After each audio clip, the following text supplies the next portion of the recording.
Hi everyone, this is Queen Dan from Queen Real Estate. Everyone recently said to me that real estate market has been cooling down, right? Yes, I bet you can feel the market change either as a buyer or seller. Today, with September's real estate data released, let's see what the data told us. As a whole, GTA's average residential home price come to 1.1 million per unit, which is 16% lower comparing with March 2022 when the market went up to peak.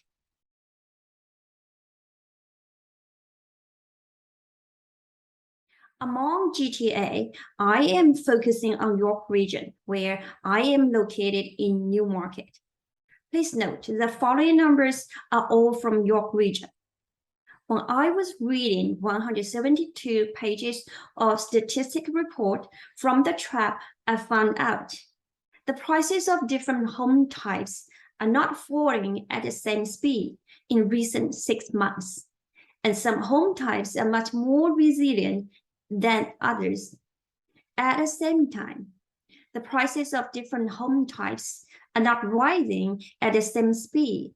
The prices of some home types rise higher than the others within the prior 3 years.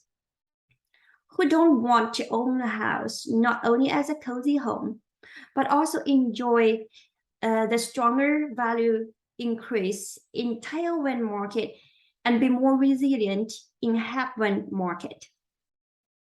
At first, according to Toronto Real Estate Board, the current housing types were divided into 4 main categories: 1-story single family, 2-story single family, townhouse, and apartments.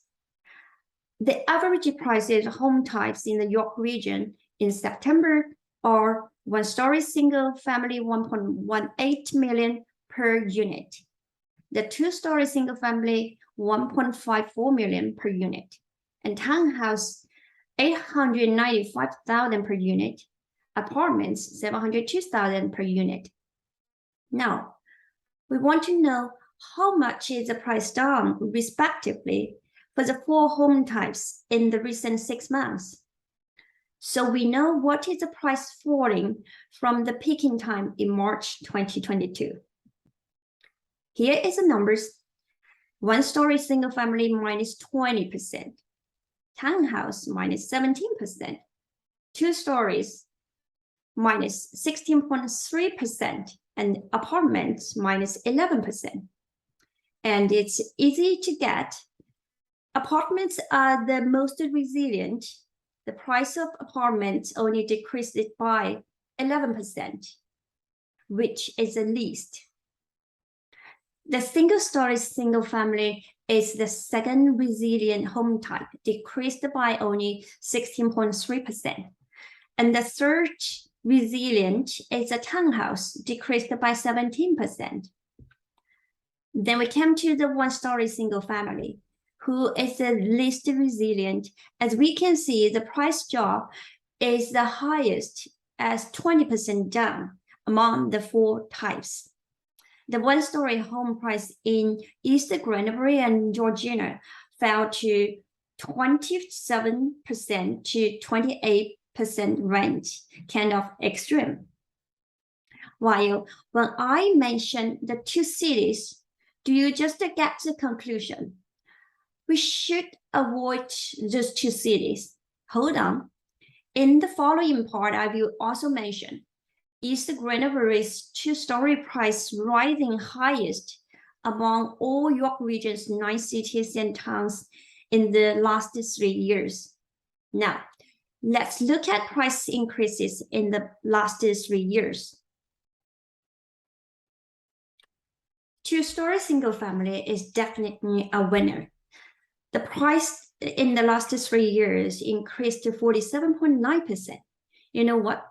East Granbury, the price those highest as an incredible number of 72.6%. Ranking the second is the apartments. The price rises 47.6%, among which Markham has the highest price rising 55.5%. The third winner is townhouse, 44.5% within the last 3 years. And the fourth winner came to one-story single family, 42.8% of home price gain. Since we mentioned East Granbury and Georgina, we would like to know their price up for one-story single family in the last 3 years. Right, and here is the number. East Granbury is 35.5%, and Georgina is 42.7%. They are the same or below average. Okay, I'd like to talk with you. What's my takeaway from those data? Okay, takeaway 1. The most popular home type is two-story single family. Combined with my practice in real estate, I do know most of my clients prefer full, functional, and modern design two-story home. Also, 2 stories are mostly developed by developers in supplies of new homes, which definitely help to promote 2-story home. My takeaway 2, the 1-story single family show least popularity. Take East Granbury as an example.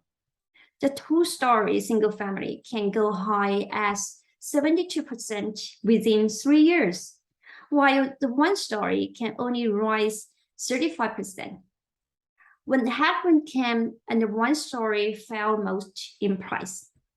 Why? I do have some clients who have built-in love in 1-story bungalow, but it won't hurt by knowing this fact. For 1-story single family, I think that most possible reasons are: the first, most homes are old and are based on the outdated design. The second, some land of the 1-story single families still use septic tanks and the wells, which are working but not so welcomed as some municipal infrastructures. The third, while there is opportunities here, most 1-story single family has huge land, and the current market seems haven't taken this big advantage into market data. But some investors with sharp eye will not ignore the emerging opportunity from 1-story single family. Okay, here is my takeaway 3. I think York Region's apartments are very vibrant types. The price of apartments in September is $700,000 per unit. No doubt is the most affordable, newer, and decent home type. And my takeaway number 4 is I realize the most favored home types outperform others, whatever the market go up and down. This might not be for every rule, but it applies in the current market. Thanks for your watching, and let me know if you have any questions and suggestions. I will have more home information and market update coming in this channel. See you. This is Queen Talk Real Estate. Bye.